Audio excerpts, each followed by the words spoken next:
Class 10 exercise 10.2 question number 11 बिल्कुल question number 8 जैसा है।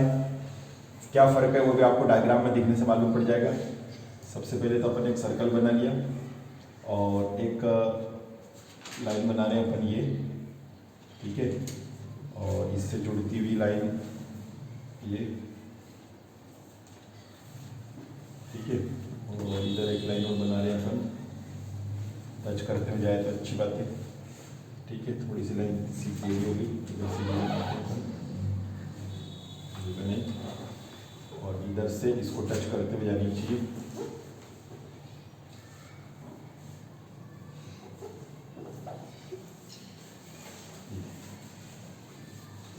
ठीक है। आप इससे और अच्छा बना सकते हैं तो बनाए, कोशिश करें। देखिए ए बी सी और डी। क्वेश्चन नंबर 8 में जो आपका डायग्राम बना हुआ है उसमें क्वाड्रेटल है, उसमें कैसा टेढ़ा मेढ़ा क्वाड्रेटल बना हुआ, चतुर्भुज बना हुआ है। लेकिन यहाँ पर आपको पैरेललोग्राम बनाना, मतलब दो साइडें इसी इक्वल पैरेलल दिखनी चाहिए और ये दो लाइनें एक जैसी पैरेलल दिखनी चाहिए। अगर मेरे डायग्राम में 19-20 का फर्क है तो आप अच्छा बनाइए। दोनों लाइनें सी डी और ए बी पैरेलल दिखनी चाहिए, ए डी और बी सी भी आपको पैरेलल नजर आनी चाहिए, ठीक है। चलिए शुरुआत करते हैं, अपन क्वेश्चन समझते हैं। Given A B C D, उसने आपको क्या क्या दे रखा है पहले वो लिखना पड़ेगा मेरे को। क्वेश्चन में उसने दे रखा है क्वेश्चन नंबर 11 में कि prove that parallelogram circumscribing a circle is a rhombus, ठीक है। तो A B C D is a parallelogram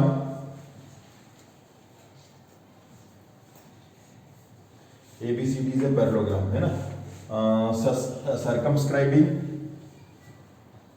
circumscribing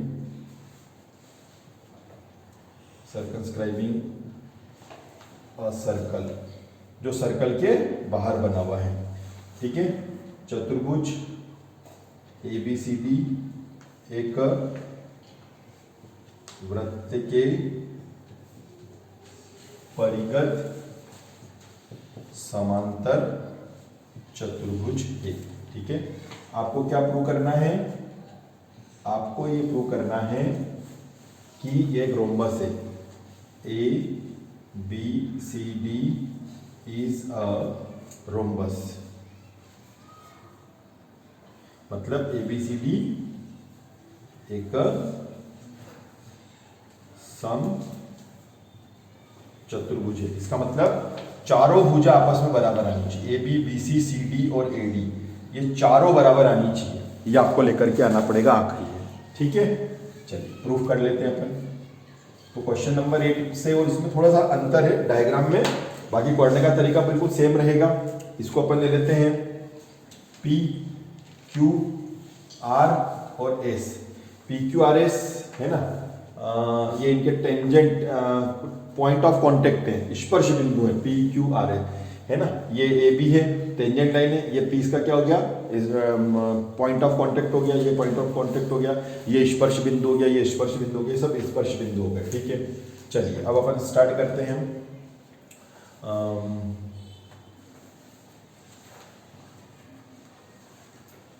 वृत्त के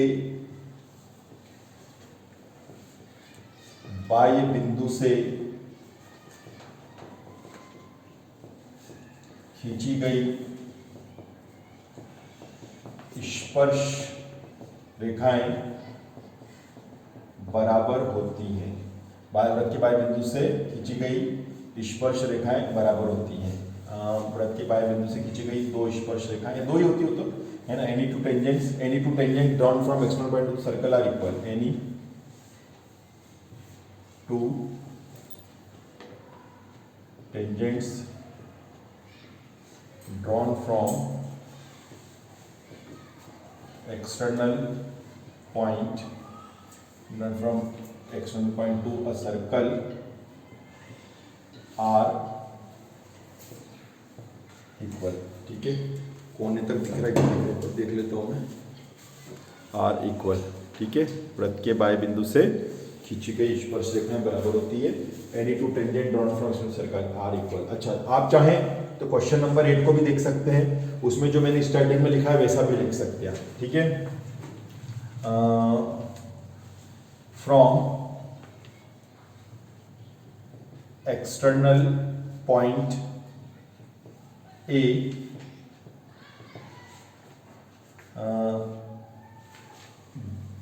there are any two tangents AP and AS are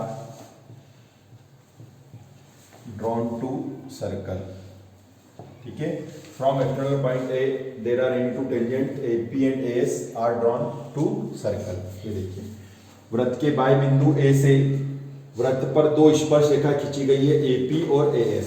statement क्या कहता है, ये दोनों आपस में बराबर होते हैं। आप चाहो तो पहले ऐसा लिख लेना, from external point A there are any two tangents AP are drawn to circle. दो टेंजेंट खींची गई है सर्कल से, सर्कल पर, कहां से, बाह्य बिंदु से, तो दोनों कैसी हो जाएंगी, आपस में बराबर हो जाएंगी। तो AP और AS, AP और AS दोनों आपस में बराबर हो जाएगी। This is the equation number 1। ठीक है, ये आ गई। ठीक है, from external point B, from external point, अब B से कौन कौन सी होगी, डायरेक्ट लिखो, BP और BQ। किसी को अगर चेंज लग रहा हो, क्वेश्चन नंबर 8 चलने देना बिल्कुल वैसा का वैसी, क्वेश्चन नंबर 8। ठीक है, क्वेश्चन नंबर 8 जैसा है, पूरा सेम टू सेम। कहां पर अलग होगा मैं आपको बता दूंगा। जैसे मैं कुछ लाइनें अलग लिख रहा हूं, क्वेश्चन नंबर 8 से मैंने थोड़ी सी लाइनें हटकर लिखी हैं। अगर आपको क्वेश्चन नंबर 8 अच्छी तरह समझ में आ गई, सारी लाइनें आप वही की वही लिख सकते हो, कुछ भी आपको अलग से लिखने की जरूरत नहीं है। बस ये ध्यान रखना, उसमें भी कल भी ध्यान रखा था अपन ने, AP और BP, LHS, मतलब क्वेश्चन नंबर 8 में भी हमने वही ध्यान रखा था कि AP और BP एक साथ आएगा और इधर RR वाले एक साथ आएंगे। ठीक है, चलिए, फ्रॉम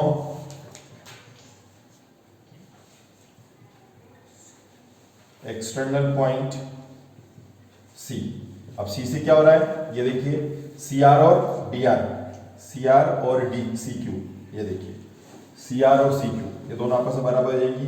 ये आ गई सब आपकी इक्वेशन नंबर 3 आ गई। ठीक है, और फ्रॉम एक्सटर्नल पॉइंट D, और D से देखो, DR और DS, ये दोनों आपस में इक्वल आ गई। This is the equation number 4। ये इक्वेशन नंबर 4 है बच्चों। ठीक है, तो पूरा क्वेश्चन नंबर 8 जैसा है, क्वेश्चन नंबर 8 को ही करना है अपने को, ये मान के चलो। तो यहाँ तक भी अपने को समझ में आ गया। अब अपन आगे बढ़ जाते हैं, बस अब चारों इक्वेशन को अपन प्लस कर देंगे। कहाँ तक सेम आएगा मैं आपको बताते जाता हूँ, वहां तक बिल्कुल वैसा का वैसे ही अपने को लिखना है, क्वेश्चन नंबर 8 जैसा। अगर कोई ये नहीं करना चाहे एक्स्ट्रा, मैं फिर कह रहा हूँ क्वेश्चन नंबर 8 करते जाए। कहाँ तक, जहां तक मैं आपको बताते जा रहा हूँ। देखो, फ्रॉम इक्वेशन 1, इक्वेशन 2, इक्वेशन 3 और इक्वेशन 4, इन चारों इक्वेशनों को मैंने प्लस कर दिया। तो चलो प्लस करते हैं। तो प्लस करने में ये और ये सब एक साथ आ जाएंगे। तो चलो, AP, BP, CR और DR, ये देखो चारों एक साथ आ। अब इधर आ जाओ भैया, कौन कौन है, AS, BQ, CQ और DS, चारों एक जैसे आ गए। ठीक है, चलिए इसको हटा देते हैं अपन, चारों एक जैसे आ गए आपके। ठीक है, अब आगे बढ़ जाते हैं अपन, CRDR, SB, SQ, DS यहाँ तक आ गए। ठीक है, अब आप आगे बढ़ेंगे। इसमें आपको क्या करना है, AP और BP एक साथ ले लेते हैं, AP और BP एक साथ, CR और DR एक साथ, AS और DS एक साथ, और BQ, CQ एक साथ, ये लिख लिया अपन ने। ठीक है, बस अब देख लो, AP BP क्या हो जाएगा, AB, CR DR क्या हो जाएगा, CD, AS और DS क्या हो जाएगा, AD, और BQ CQ क्या हो जाएगा, BQ CQ क्या बन जाएगा, BC। ये यहाँ तक पूरा क्वेश्चन नंबर 8 हो गया। यहाँ तक सेम करना है क्वेश्चन नंबर 8 जैसा। इसके बाद अब आपकी लाइनें चेंज हो जाएगी। अब मैं जो बताने जा रहा हूँ, क्वेश्चन नंबर 11 समझ लो, यहाँ से स्टार्ट हो रहा है। ठीक है, यहाँ तक तो सेम आ गया। देखो, क्वेश्चन नंबर 8 से मिला लो आप, पूरी सेम लाइन है। अब बच्चों क्या करना है, हमको चारों को इक्वल लाना है। अभी ये दो अलग है, दो इधर है, बीच में बराबर, 4 बार इक्वल आना चाहिए। तो उसके लिए हमें क्या करना पड़ेगा, उसके लिए उसने हमें देखा है कि ये एक पैरेललोग्राम है, पैरेललोग्राम, बस यही अंतर है। उस क्वेश्चन नंबर 8 में पैरेललोग्राम नहीं था, इसमें पैरेललोग्राम आ रहा है। तो पैरेललोग्राम की हमको कैरेक्टरिस्टिक या मेरिट इसकी मालूम है कि समांतर चतुर्भुज के सम्मुख, समांतर चतुर्भुज की सम्मुख भुजाएं बराबर होती है। Opposite angles, opposite sides of parallelogram are equal. ठीक है, मतलब ए बी और सी डी, ये जो आप अलग अलग लिख रहे हो, ये दोनों आपस में बराबर हैं। और ए डी और बी सी, ये ए डी और बी सी जो आप अलग अलग लिख रहे हो, ये दोनों भी आपस में क्या है, बराबर है। तो यहां पर अपने को लिखना पड़ेगा A B plus C D, ये दोनों। तो सी डी की जगह भी मैं क्या लिख देता हूं, यहां पर ए बी लिख देता हूं, ये देखिए यहां पर ए बी लिख देता हूं। अच्छा, पहले एक काम और करो, इसको डालो आप इक्वेशन नंबर, नया डाल दो इक्वेशन नंबर 5 है ना, 5 तो 4 तो आगे थी, 5 डाल दीजिए इसको। इक्वेशन नंबर 5 डालो। पहले आप यहां पर लिख लो, क्या लिखोगे, A B C D is a parallelogram है। ठीक है, ये है आपका पैरेललोग्राम, ये देखिए पैरेललोग्राम हो गया। ठीक है, ए बी सी डी एक समांतर चतुर्भुज, हिंदी में लिख रहा हूं, आप ध्यान रख लो, ए बी सी डी एक समांतर चतुर्भुज है।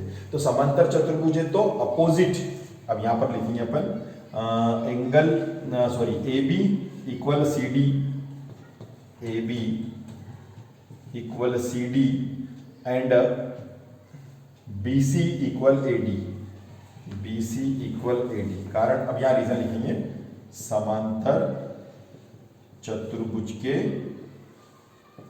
सम्मुख कोण, सम्मुख भुजाएं, जैसे कोण भी बराबर होते हैं पर अपन को तो यहां भुजाएं चाहिए ना, सम्मुख भुजाएं बराबर होती हैं।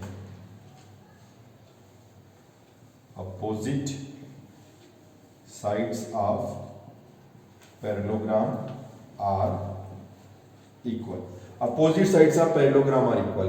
ठीक है, ये अपोजिट साइड्स कैसी होती हैं, इक्वल होती हैं। ठीक है, इसको मैंने लिख लिया। अब अपन आ जाते हैं फ्रॉम इक्वेशन 5, फ्रॉम इक्वेशन 5 लिख लेते हैं ना, फ्रॉम इक्वेशन 5, समीकरण 5 से। समीकरण 5 में क्या हो रहा है भैया, आप दोनों बराबर हो, तो चलो इधर भी ए बी और सी डी की जगह भी ए बी लिख दो। ठीक है, अच्छा, आप दोनों भी आपस में बराबर हो, ये बोल रहा है आपस में, ये भी 5 है तो ये भी 5 है, हाँ भैया, तो ठीक है, ले लो बी सी, ए डी की जगह बी सी लिख लो और बी सी तो की जगह बी सी लिख दो, है ना। ए डी की जगह पर बी सी लिख लिया, आपको ये क्यों ए डी की रेंज देते हैं, बी सी की जगह ए डी, हाँ तो लिख लेना, ए डी लिख लें, या बी सी की जगह लड़ने की जरूरत नहीं, ए डी की जगह ए डी लिख और बी सी की जगह भी तो ए डी लिख ले। ठीक है, पर वो क्या है कि जैसा आपको समझ में ऐसा कर सकते हो, बस ये कि दोनों एक जैसे लिख लिए, ये 2 से 2 कैंसिल हो गया, तो ये ए बी आ गया भाई साहब बी सी के इक्वल, ए बी और बी सी दोनों आपस में इक्वल आ गए। ए बी अगर 5 है तो बी सी भी कितना आ गया, 5। अब आप ध्यान से देखना, अब क्या ध्यान से देखोगे आप, बस आखिरी लाइन आने वाली है, तो ध्यान से देखना। लाइन ये है बच्चों, ये जैसे ये था, मान लो एक सपोज एग्जांपल, ये था 5 सेंटीमीटर, तो ये भी कितना था 5 सेंटीमीटर, ये आमने सामने वाले इक्वल थे, लेकिन ये दोनों अलग अलग थे। ये दोनों थे मान लो 4 सेंटीमीटर, तो ये भी 4 सेंटीमीटर था, मतलब ये 5 था तो ये 5 था, ये 4 था तो ये 4 था। अगर ये 8 था तो ये भी 8 था, ये 5 था तो ये भी 5 था, मतलब आमने सामने के ऐसे इक्वल थे। अब ये तो पहले से थे, कैसे, पैरेललोग्राम से, समांतर चतुर्भुज से। लेकिन अभी अभी एक नया नियम निकल करके और आया कि ए बी आप कितना ले रहे हो, उसने मेरे से पूछा, मैंने कहा भाई साहब 8 लिखा है, दिख नहीं रहा है, बोले हाँ दिख रहा है। बी सी कितना लिख रहे हो, बोले बी सी 5 लिख रहे हो। भाई साहब आप अलग अलग नहीं लिख सकते हो, नियम बन चुका है। यहां तक तो ठीक था, लेकिन अब नया नियम बन के आ गया है कि आप दोनों को बराबर लिखोगे। तो आपकी इच्छा हो तो इसको भी 8 लिख दो या फिर इसको 5 लिख दो, जल्दी करो। तो हमने कहा ठीक है भैया, हम इसको 8 लिख देते हैं, और इसको, ये अगर 8 है तो ये भी कितना हो जाएगा 8, चारों आपस में क्या हो गए बराबर। देखो चारों बराबर, कोई कहता कि नहीं और इसको 8 क्यों लिखा, ये तो 5 थे, ठीक है, तो ये दोनों आपस में बराबर है, ये 5 था तो इसको भी 5 कर दो। जैसे ही मैंने 5 किया तो ये भी क्या हो गया 5, देखो चारों क्या हो गए 5 हो गए। तो कहने का मतलब ये है, अभी ये 2 का जोड़ा एक साथ रहता था अलग मकान में, ये अलग रहते थे, लेकिन इन दोनों के बीच में मुलाकात हुई, इन्होंने कहा आज से हम सब साथ साथ रहेंगे। तो ठीक है भैया, अब ये इन दोनों के बीच में बातचीत हो गई तो ये और ये दोनों साथ में रहने लग गए, तो ये दोनों तो साथ में रहेंगे ही रहेंगे, क्योंकि चारों आपस में क्या हो गए, बराबर हो गए। तो अपन यहाँ पे लिख लेते हैं, यहाँ पे लिख लेते हैं, यहाँ पे लिख लेते हैं A B equal B C equal C D equal A D. यही तो लाना था हमें, चारों आपस में बराबर लाने थे, चारों आपस में क्या गए, बराबर हो गए। इसका मतलब क्या हुआ, ए बी सी डी एक सम चतुर्भुज है, A B C D is a rhombus, ये rhombus A B C D एक सम चतुर्भुज हो गया। तो समझ में आया ना आपको, क्वेश्चन नंबर 8 से ये क्वेश्चन नंबर 8 यहां तक है, बस यही लाइन अलग है बच्चों, यही लाइन अलग है, एक तो ये लाइन और एक ये लाइन और डायग्राम, बस इतना सा क्वेश्चन नंबर 11 में अलग है, बाकी पूरा क्वेश्चन नंबर 8 यहां तक है सेम, बस ये लाइन अलग है। ठीक है, तो ये ध्यान रखना, क्वेश्चन नंबर 8 जैसे ही पूरा क्वेश्चन आप कर लेना। ठीक, थैंक यू।